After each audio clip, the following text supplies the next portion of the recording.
It is a self-evident fact that some people seem to attract success, wealth, attainment, recognition, and personal satisfaction apparently with very little effort. Others reach these goals with the greatest difficulty, while still others never seem to reach them at all.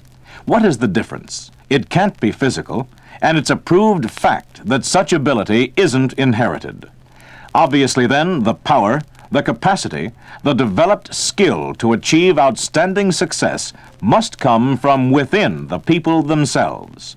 It's the same quality that you possess to a greater or lesser degree right now, at this very moment. And if you want to change your wishes into facts, your dreams into realities, your desires into solid achievement, the all-important answer is personal motivation. Personal motivation is exactly what those two words indicate, the ability to motivate yourself to accomplishment.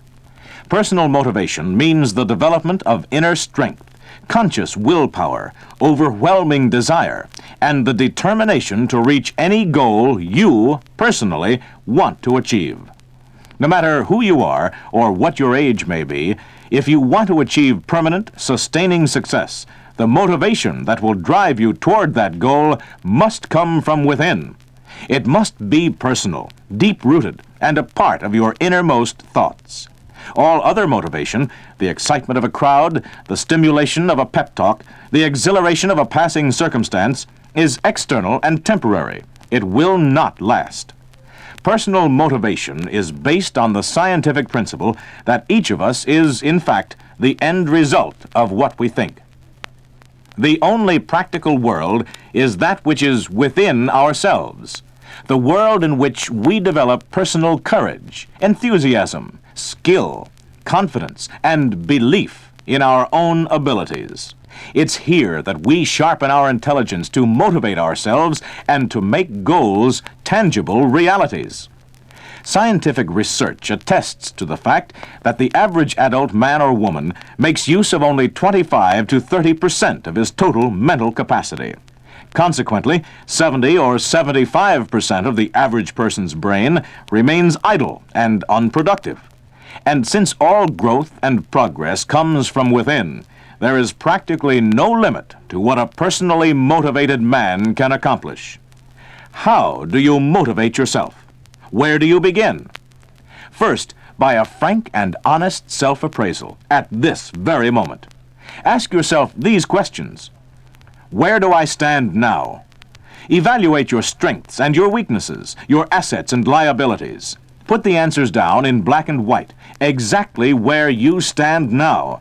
Face yourself squarely, honestly, realistically. What are my goals? Do you have any definitive aims or goals? Do you know what you really want in each of the 6 most important areas of your life? When I say 6 most important areas, I mean physically, spiritually, mentally, financially, socially, and your home and family. Do you know what your short-range goals are? Your long-range goals, your tangible goals, your intangible goals in each of these 6 areas? If you've answered these questions, you may still ask yourself, how do I motivate myself? How can I become successful through personal motivation? Here's a dynamic $5 million plan of personal motivation you can use to guide your own life. Point number 1, crystallize your thinking.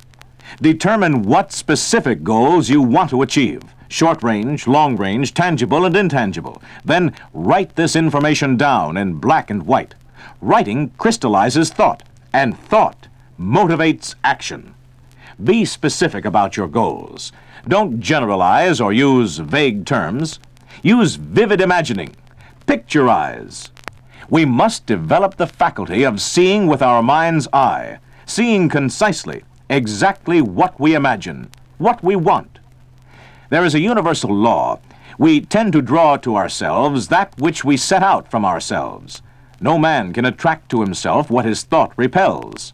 We become precisely that which we imagine ourselves to be. Low aim is only low self-concept expressing itself. When your goals are clear and vivid, they act as a magnet to draw you to them.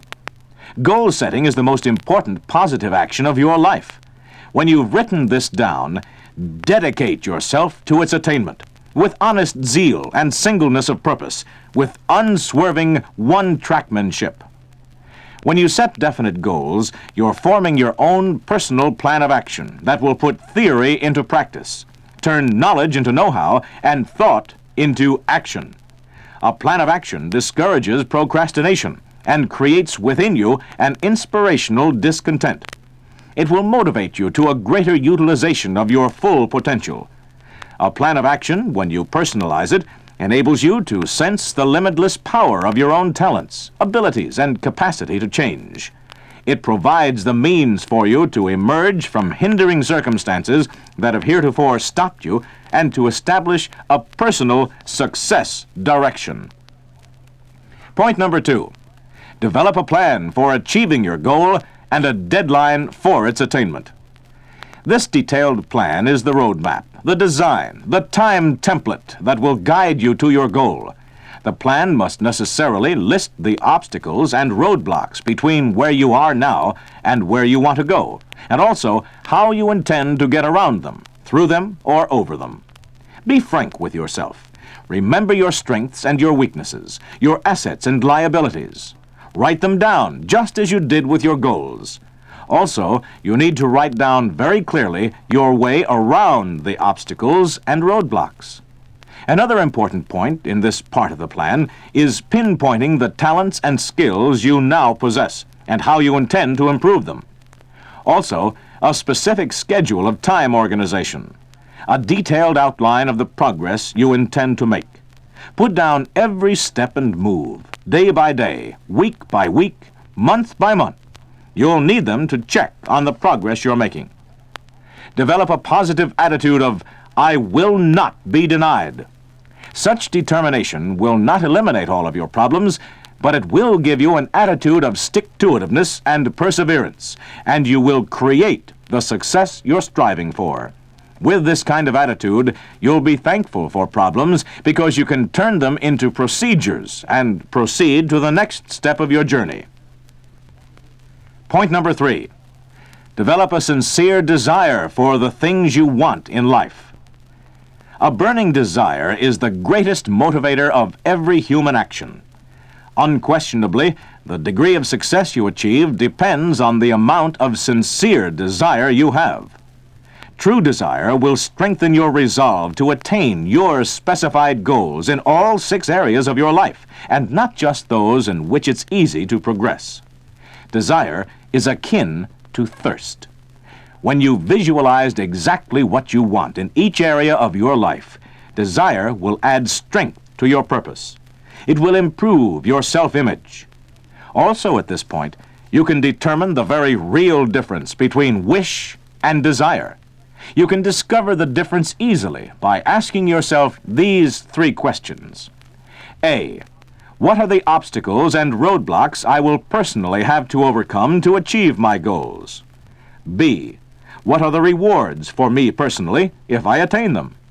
C. Is it worth it to me? If your answer is yes, you'll know you have genuine desire. Point number 4. Develop supreme confidence in yourself and your own abilities. Confidence in yourself helps you to deal honestly with your shortcomings and compels you consistently to make corrections. Confidence comes from experience. Experience comes from know-how.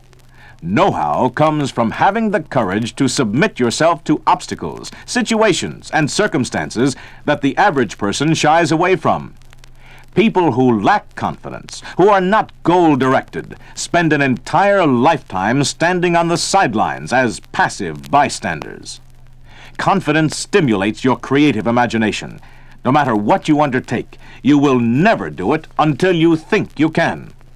You will never master it until you have the confidence in yourself to do the deed first in your own mind.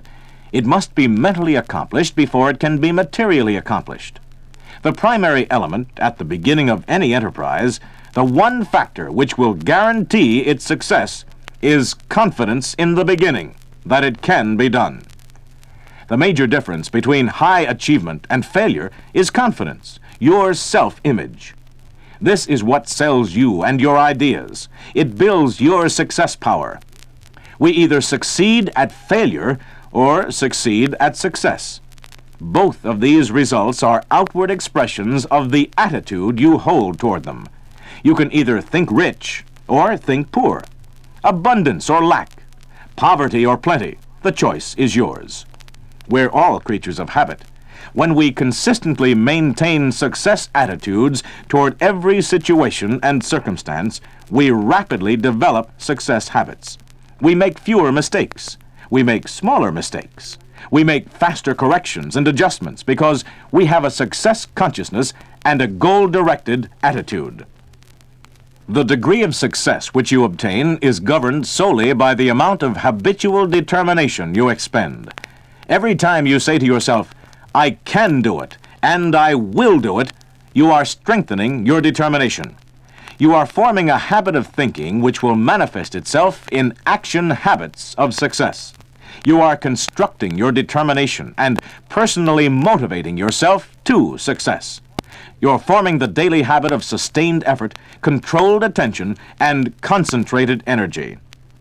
You can prove this very easily by observing any successful person you know. They succeed in everything they do because they never give mental recognition to the possibility of failure.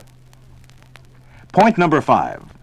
Develop a dogged determination to follow through on your plan regardless of circumstances, obstacles, criticism, or what other people say, think, or do. Determination is persistency. If you make a decision, plan a course of action, or make a resolution, and then ignore your intention, you'll form a habit of failure. When you make up your mind to follow your plan of personal motivation, do it. Let nothing or no one interfere. Do whatever you personally have to do to get the job done. In point number 3, when you asked yourself the question, "Is it worth it to me?" and you answered, "Yes," there can now be no circumstances that can prevent you from reaching your goals. You can further develop your determination by reviewing your written plan often, by concentrating on the rewards.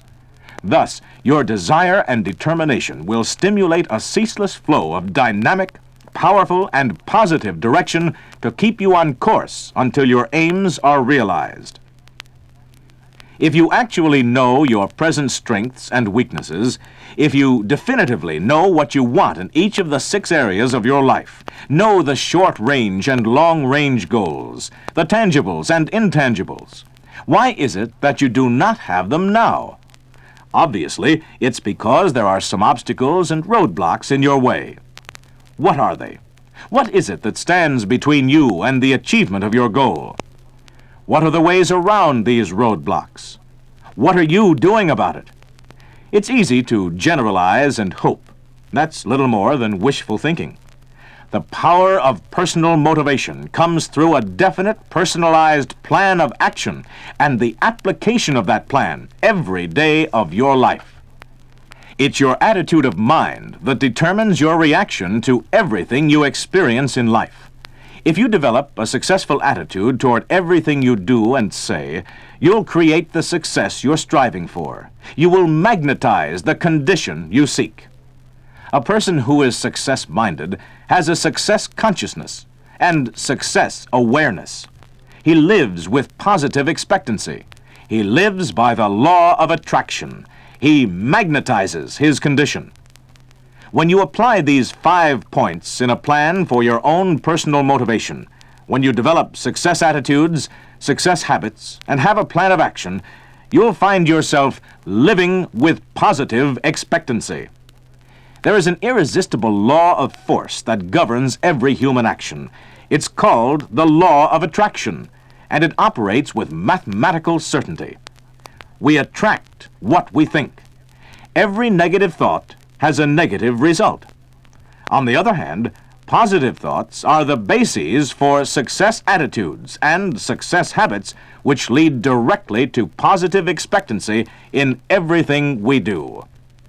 Positive expectation, of course, must come from a sincere, honest belief, a no-limitations belief in yourself and your ability, a no-limitations belief in everyone with whom you come in contact, a no-limitations belief in conditions and circumstances. In other words, an attitude that refuses to accept limitation in any way, shape, form, or manner. With positive expectancy, you'll wake up in the morning figuring out ways things can be done instead of ways they can't be done. You will look to your strength instead of your weakness, your power instead of your problems. You will enter each day without giving mental recognition to the possibility of defeat. You will see potentials and possibilities you couldn't see before. You will withhold judgment. You will be a better listener. Your words, your tone, your actions will stop contradicting each other. You will be understood. You will stop being misunderstood. You will enter the arena of life with greater dignity, greater confidence, and greater pride. Your decision-making faculties will be clearer. Your judgment will be both discerning and fair. There will be less margin for error, and you will be sought after for advice. These are just a few of the many benefits you'll receive with a plan of action based on personal motivation. This is what personal motivation means: the ability to live and work each day of your life in the brilliant sun of positive expectancy.